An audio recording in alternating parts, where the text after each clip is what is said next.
하나님과의 그런 관계성을 통해서 볼 때요, 세상에는 세 종류의 사람이 있는 것 같아요. 하나님을 부인하는 그런 불신자들이 있잖아요. 또 지난주 금요일날 살펴봤듯이 자기 방식대로 하나님을 섬기는 사람들이 있습니다. 또 하나님의 뜻대로 하나님을 섬기는 사람들이 있잖아요. 이 세 부류의 사람들이 이 세상에 태어날 때 어떤 인간적인 요소, 그것은 다 동일합니다. 다 동일한 상태에서 이 세 부류의 사람들이 태어나게 되는데요, 모든 인간은 다 죄 중에서 태어나게 되는 것이죠. 그래서 다윗이 시편 51편 5절에서 이렇게 고백하고 있잖아요. 내가 죄악 중에서 출생하였으며 어머니가 죄 중에서 나를 잉태하였다. 다윗은 그 누구보다도 하나님을 가장 잘 섬겼던, 하나님의 뜻대로 했던 그런 사람이었지만, 그럼에도 불구하고 태어날 때는 죄를 가지고 태어나게 되었던 것이죠. 로마서 5장 12절에서도요, 모든 사람이 죄를 지었으므로 사망이 모든 사람에게 이르렀다. 모든 사람들, 이 세 부류의 사람들은 다 죄를 가지고 태어난다라는 그런 사실입니다. 자, 이 땅에서 태어난 모든 사람들이 죄 중에 태어남에도, 근데 어떤 사람은 죽을 때까지 하나님을 부인하면서 그렇게 살아가잖아요. 또 어떤 사람은 자기 방식으로 열심히 하나님을 섬기면서 살아갑니다. 또 어떤 사람들은 부족하지만 하나님의 뜻 가운데 하나님을 섬기려고 그렇게 또 평생을 살아가는 것이 아니겠어요. 자, 그렇다면 모든 사람들이 죄 가운데 다 태어나지만 왜 살다 보면 이러한 차이가 나는 것이겠는가? 결론적으로는요, 하나님의 선택과 유기 때문에 그렇습니다. 결론적으로는 하나님과 선택으로 이렇게 귀결이 되지만, 그런데 우리는 우리 인간의 관점에서, 우리 인간의 편에서 좀 생각을 해볼 필요가 있어요. 하나님의 선택이라고 해서 말씀도 듣지 않고 예배에 참석하지 않아도 자동적으로 구원을 받게 되는 것은 아니잖아요. 하나님께서 그런 사람들을 선택하셨겠어요? 절대로 그럴 리가 없습니다. 그럼 인간은 적극적으로 말씀으로 반응을 해야 되는 거 아니겠습니까? 누가복음 16장 16절에 있는데요, 사람들이 하나님 나라에 진입할 수 있는 방법, 하나님 나라에 들어갈 수 있는 방법은 하나님 나라의 복음밖에 없다, 이렇게 말씀하고 있습니다. 마태복음 11장 12절에서도 천국은 천국을 향해서 강력하게 침노하는 자의 것이다, 이렇게 말씀하고 있잖아요. 결론적으로 복음의 말씀에 반응을 보이고 천국으로 강력하게 나아가는 사람들이 하나님의 선택된 사람들이 아니겠습니까? 복음의 말씀에 근데 반응을 보이기 전까지 정상적인 과정 가운데 태어나는 모든 사람들은 다 근데 동일한 모습으로 태어나게 된다라는 거예요. 다 죄 중에 태어나게 된다라는 겁니다. 죄 중에 태어나지만 모든 사람에게는요, 하나님을 아는 지식을 죄 가운데서도 본성적으로 가지고 태어나게 된다라는 것이죠. 하나님께서는 모든 인간에게 하나님을 아는 지식을 그냥 주입해 주셨다라는 거예요. 본성적으로 가지고 태어나는 하나님의 지식의 양은 그럼 어떨까요? 세 부류의 사람들이요. 태어날 때 세 부류의 사람들이 하나님을 아는 지식의 양이 조금씩 다를까요? 그렇지 않다라는 것이죠.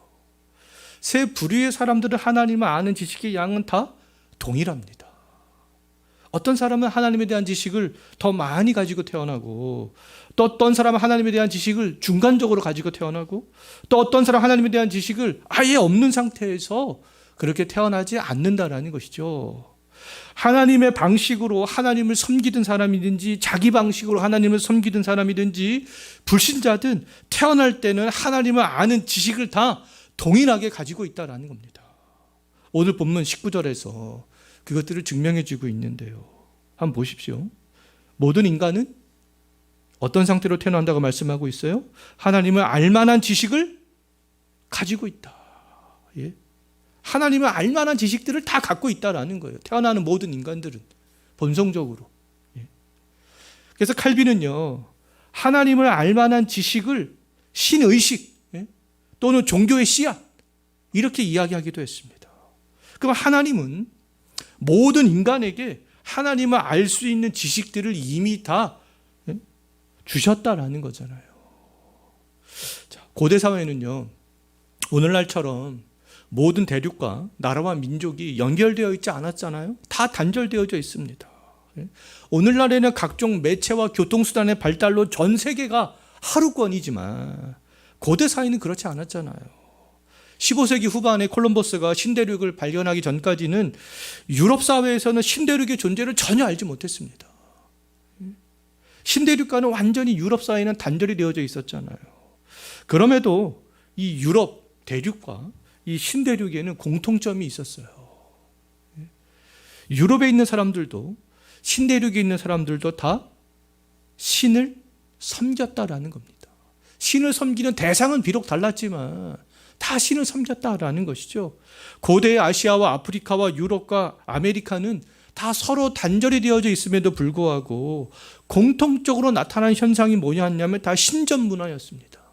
신전 문화가 어느 대륙이나 어느 민족이나 어느 나라나 다 있었다라는 거예요. 왜요? 사람들의 마음에는 신을 향한 종교성, 이 신의식들이 태어날 때부터 이미 가지고 태어났기 때문에 그랬던 것이죠.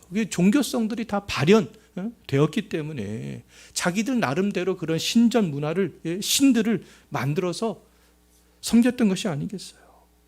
창조주 하나님은 태어나는 모든 인간에게 창조주 하나님을 알 수 있도록 신의식들을 다 주셨던 것이죠. 모든 인간에게 동일하게 다 주셨습니다.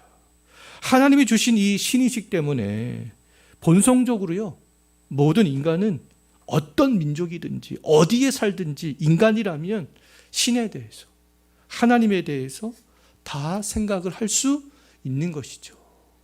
우리가 믿는 하나님은 아닐지라도 신에 대한 생각들은 어느 민족, 어느 누구나 다 하게 되는 거예요. 하나님께서 그들의 심령에 본성적으로 이 신의식들을 다 심어주셨기 때문에 그렇습니다. 각 대륙과 나라와 민족이 신전 문화를 만들었던 것은 다 신의식 때문이었던 것이죠. 본성적으로 그들은 그렇게 따랐던 거예요. 각 사람들은 서로 교제하지 않고 가르침을 받지 않았지만 본성적으로 다 신을 만들어 섬겼습니다. 인간의 본성에 심겨져 있는 이 신의식 때문에 인간은 하나님이 만드신 위대한 자연 만물을 보면서 압도되기도 하고 두려움을 느끼기도 하고 아름다움을 생각하기도 하고 하면서 신을 자기 자신도 모르게 생각하게 되는 것이죠. 오늘날에도 천문학을 연구하는 과학자들 중에는 하나님이 만드신 위대한 그 자연세계를 보면서 신에 대해서 관심을 갖게 되는 사람들이 있다라고 그렇게 이야기를 하잖아요. 말할 수 없는 그런 광대한 우주를 보면서 본성적으로 부여받은 하나님에 대한 지식이 천체를 연구하면서 작동이 되기 시작을 하는 것이죠. 오늘 본문 20절 다시 한번 보십시오. 왜 사람들의 마음 가운데 이 신의식이 작동이 되어지는 것이겠는가? 20절에서 뭐라고 말씀하고 있어요? 하나님께서는 창세로부터 그의 보이지 아니하는 것들, 곧 그의 영원하신 능력과 신성이 어디예요? 그가 만드신 만물에 분명히 보이셨다. 그래서 사람들이 이 자연을 보면서 압도되고 두려움도 느끼고 아름다움도 느끼고 하면서 하나님 만드신 창조 세계를 보면서 자기도 자신도 모르게 신에 대한 생각들을 하게 되는 것이죠. 하나님께서 그 만물을 통하여서 자기 자신을 드러내셨기 때문에 그렇습니다.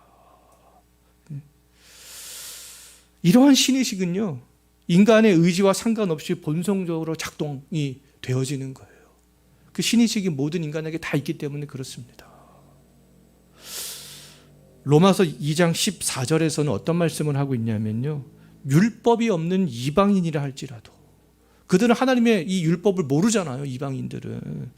그럴지라도 본성으로 율법의 일을 행할 수 있다. 본성으로 하나님께서 제정하신 그런 율법에 순종할 수 있는 이유가 어디에 있겠습니까? 그들의 마음 가운데도 이 신의식이 있기 때문에 그런 것이 아니겠어요. 본성적으로 인간답게 살아야 되는구나. 어떤 율법의 양심 가운데 순종해야 되는 거구나. 그런 의식들을 다 가지고 있는 것이죠. 그들의 양심 가운데 하나님에 대한 지식이 있다라는 증거가 되겠습니다. 그것들이요.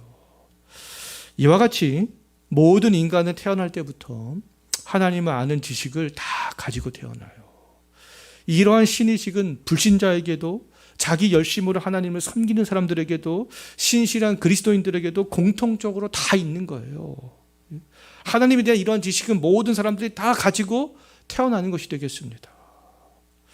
자, 모든 창조 세계에는 하나님의 영원하신 능력과 신성이 나타나 있잖아요.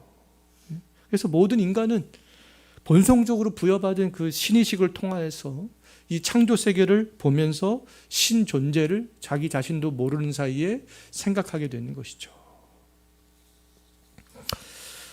자, 불신자랄지라도요, 어느 순간 하나님께서 본유적으로 주신 그 신의식 때문에 문득 신 존재에 대해서 생각할 때가 있어요. 자연 만물을 보면서 이 복잡한 인간사를 보면서 이 세상 살아가는 사람들의 모습을 보면서 또 자기 인생을 돌아보면서 문득 잠자고 있었던 하나님에 대한 지식이 막 작동될 때가 있습니다. 문득 그렇게 작동될 때가 있어요. 불신자라 할지라도 이런 것들은 피해갈 수 없습니다. 하나님이 보이지 않는 영원하신 능력과 신성을 하나님이 만드신 그 만물에 분명히 보이셨기 때문에 그런 것이죠. 자, 불신자라 할지라도 문득 신에 대해서 생각이 나는 것은요, 하나님이 우리 안에 수여해 주신 하나님에 대한 지식들이 꿈틀거리고 있다라는 그런 증거가 되겠습니다.